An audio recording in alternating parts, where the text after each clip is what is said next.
Бүгін үйдемін. Бүгін менің ағам туған күні, соған біз қонақтар келеді. Сол себепті біз қазір ана үйге барамыз.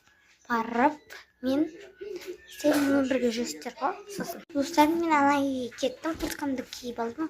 Рұқсат етті мама. Негізі рұқсат етпейтін тұғын.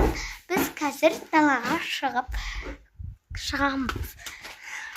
Достар, мен алдыңғы видеоны көрсеңдер, қайға түсіргенімді есімде жоқ. Көрсеңдер, есік алып сол кезде көресіңдер. Ал қазірге көрсете алатыным артым тек қана. Мына үй кішкентай демеңіздер, мына жақта тағы бір үй бар, соған кіреміз. Мен қазір мамам заттар алып келген, сол бауырларыма соған распаковка чек. Ойлаңыздар, распаковка.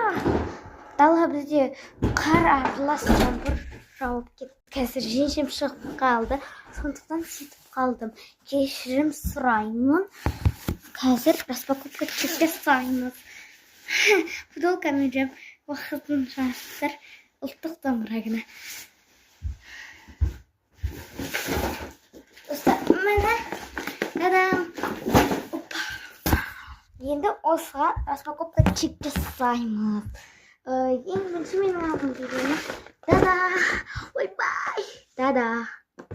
Осылайдан бір пачка тұрған яқты. Мен енді қызғартып көрсеткенімді алып баттырмын. Мамаға біреу әкең ішкі екен біз.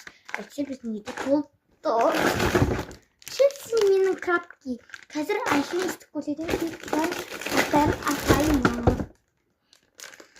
Қазір тамақ ішемін достар. Түскі тамақ. Маған ең ұнайтыны осы рекламаларын кім көрген, комментке жазып кетсінші. Және номер 4. Бәрі осындай. Киндер сюрприз.